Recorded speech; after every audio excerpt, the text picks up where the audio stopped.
This is the story, the yarn, the tale of Who Framed Roger Rabbit. Please, read along with me in your book. You'll know it's time to turn a page when you hear the chimes ring like this. Let's begin now. Most people think it's simple being a cartoon character. They say it's a breeze, a snap, a piece of cake. That's a laugh. And I should know, I'm Roger Rabbit, king of the comics, guru of grins, sultan of smiles. You see, cartoon characters, toons they call us, are really just actors. We live in a place called Toontown, and we gotta work like anybody else. Take me, for instance. I spend most of my time on movie sets at the Maroon Cartoon Studios. My boss is R.K. Maroon. While I was on the set one day, he was upstairs talking to a detective, a gumshoe, a private eye named Eddie Valiant. Okay, Valiant, here's the deal. Roger Rabbit's wife, Jessica, has been getting friendly with another guy. I want you to look into it. Get some pictures to wise the rabbit up. Forget it, Maroon. I don't work in Toontown. You don't have to. She sings at a place called the Ink and Paint Club. Toon reviews, strictly humans only. Eddie looked into it all right. He went to the club that night and caught Jessica's act. When the curtain opened, he was surprised, astonished, stupefied. Jessica wasn't a rabbit at all. What she was beautiful. She's married to Roger Rabbit? After the show, he sneaked into an alley behind the club and got out his camera. He took pictures of Jessie, the light of my life, the apple of my eye, the cream in my coffee, playing patty cake with another man. Eddie was surprised to see who it was. Well, what do you know? It's Marvin Acme. Marvin Acme made trick movie props like hand buzzers and whoopee cushions. Oh, and one more thing. He was the owner of Toontown. When Eddie showed me the pictures in R.K. Maroon's office, I could hardly bear to look. I don't believe it. I won't believe it. I shan't believe it. Believe it. I took the pictures myself, you screwy toon. Here, have a soda and calm down. I was so upset that I forgot what always happens when I drink a soda. Before I knew it, my head had turned into a giant steam whistle. I let out a blast and rocketed through the window. Eddie thought the job was over, finished, kaput. But the next morning, the police showed up and took him to see Judge Doom. What the judge told him was absolutely astounding. Last night, someone dropped a safe on Marvin Acme. It had to be the rabbit. When I catch him, here's what I'll do. His weasel helpers backed up a truck with a vat of turpentine. The judge held a toon shoe over it and dipped it in. The shoe melted into a puddle of paint. My knees get wobbly just thinking about it. Eddie got a tip that Acme's will was missing. Not only that, the will left Toontown to us toons. Eddie figured if he could find Acme's will, it might point to the real culprit and get yours truly off the hook. Smart guy, that Eddie. When he got back to his office, he took a look, a glimpse, a gander at the patty cake picture, and he noticed something. Hey, there's the will. It's right in Acme's back pocket. That's when I popped up. You've got to help me, Eddie. What are you doing here? The police are looking for you. I didn't do it, I swear. Last night I went to see Jessie in the dressing room, but she was gone. I even found some blank paper and wrote her a love letter. I'm innocent, Eddie. Please, help me. Yeah. I'll see what I can do. I gave him a big smack on the lips. How can I repay you? For starters, don't ever kiss me again! That night, Eddie sneaked into Jessica's dressing room to look for the will. He heard a noise. Then, everything went black. The next thing he knew, he was sitting in a chair, looking up at Judge Doom, Jessica, and the weasels. Searching for something, Mr. Valiant? Yeah, Acme's will. Seen it? He had no will. Take him downtown, boys. Downtown Toontown. Eddie's face went pale. Oh, no. Not Toontown. The weasels got some paint cans and brushes and took Eddie into the Toontown tunnel. You know, Valiant, in Toontown, we got a way of handling people who are big-headed. A few minutes later, Eddie came shooting out of the tunnel. His head was painted in the shape of a toon pig. Whew. After Eddie scrubbed off the toon head, he found me in a restaurant, entertaining the folks. He grabbed me by the ears and yanked me into a back room. I'm risking my neck, and you're singing and dancing? Well, Eddie, my philosophy is, if you don't have a sense of humor, you're better off dead. Just then, we heard a commotion out front. It was Judge Doom. I know the rabbit's here. This should bring him out. No toon can resist it. He knocked on the wall. Shave and a haircut. Finally, I couldn't stand it anymore. Okay. 2 bits. The judge held my trial right there. Roger Rabbit, you are guilty as charged. I sentence you to the dip. Oh no, the dip. My goose is cooked. My ash is slung. My fate is complete.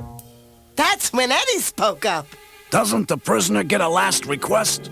I think he wants a soda. I do? Yes, you do.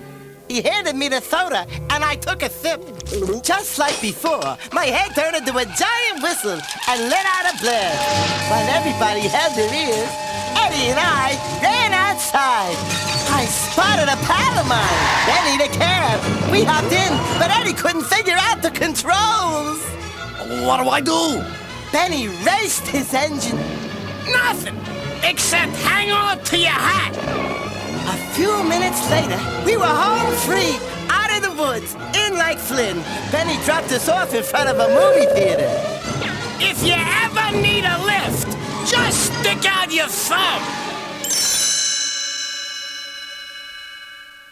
We hid in the theater where a cartoon was playing. The crowd was cracking up, going wild, rolling in the aisles. Everybody but Eddie. Hey, Eddie, how come you never laugh? You want to know? My brother was bumped off in Toontown. A toon dropped a piano on him, then ran off. No one's seen him since. You must hate me. No wonder you yanked my ears. I don't hate you. And I'm sorry I yanked your ears, okay? Now I understood why he was such a sourpuss all the time. Eddie was suspicious of Acme Maroon, so we drove to the studio to visit him. Eddie went upstairs, and I watched the parking lot. I was supposed to honk the horn if I saw anything fishy, cockeyed, out of line. A minute later, I heard a noise, but before I could do anything, somebody clobbered me over the head with a frying pan. Then dumped me into the trunk of a car. Upstairs, Eddie had convinced Acme Maroon to talk. It's not what you think, Valiant. A company called Cloverleaf Oil wanted to buy my land, but only if they could get Toontown. I had you take those pictures of Acme so he'd sell his land. Okay, it was a lousy thing to do, but I didn't drop a safe on his head. What's Cloverleaf gonna do with Toontown? Drill for oil? Worse than that. They're planning to...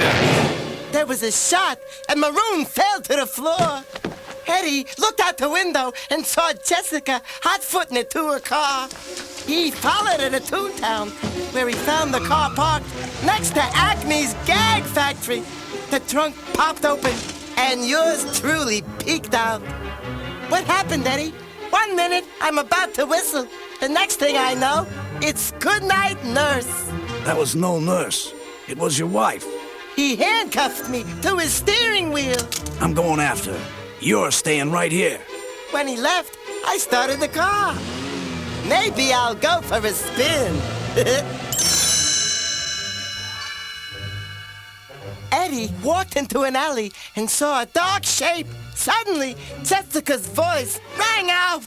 Look out, Eddie! He dove to the ground, and a bullet whizzed past his head. The dark figure ran off, holding a gun. It was Judge Doom. Jessica came up beside Eddie. I've been following him all night. He's the one who got Acme Maroon. Lady, I guess I had you pegged wrong. She told Eddie the whole story. You see, Valiant, Judge Doom was behind it all. He wanted Toontown. He wanted the will, too, but Acme left that with me. Funny thing about that will, it turned out to be just a blank piece of paper. Good old Marvin. A joker to the end. But the joke was on them. A gang of weasels blocked the alleyway. Then hauled them off to Acme's gag factory. What they didn't know was that I was right behind them. I managed to slip out of the cuffs and sneak inside where Doom was giving Valiant the scoop, the poop, the lowdown. If the will doesn't turn up in 15 minutes, Toontown is legally mine. You see, I am Cloverleaf Oil. He brought out a huge dip cannon. Once I own Toontown, I'm using this to dip it off the face of the earth. Dip Toontown? It was too terrible to believe. I decided it was time to bite the bullet, hit the beach, okay the corral. I dove into the plumbing and shot out of a drain, sending the weasels flying. I turned to Judge Doom. You think you can get away with this? We Toons may be idiotic, but we're not stupid. While I was yapping away, one of Doom's buddies pushed a stack of bricks off the rafters right above me. Jesse hurried over. Roger, say something. Look at the pretty stars. They tied Jesse and me to a big hook and turned on the dip cannon. Then the judge grabbed an oxygen tank and started sucking oxygen. He stretched and changed, blowing up like a balloon. Eddie staggered back. Holy Toledo, you're a toon. Not just any toon, Eddie. Recognize me? I dropped a piano on your brother, and now it's your turn. Doom turned his hand into a giant buzzsaw and started forward. As he did, Eddie grabbed the dip cannon and pointed it toward Judge Doom. A minute later, the judge was just a smear of paint. When Eddie untied us, Jessica gave me a hug. I figured it was time to read her the love letter. Dear Jessie, I'm Marvin Acme of Sound, Mind, and Body. Hey, it's the will! Acme wrote it with disappearing, reappearing ink. And now it's coming back. It was all there. Acme had left Toontown to us Toons. Afterwards, when we walked outside, the sun was just coming up over Toontown. I grinned. So, Eddie, you think you're gonna keep your sense of humor? Does this answer your question? Eddie, can I ask just one favor? Sure, kid. Go ahead.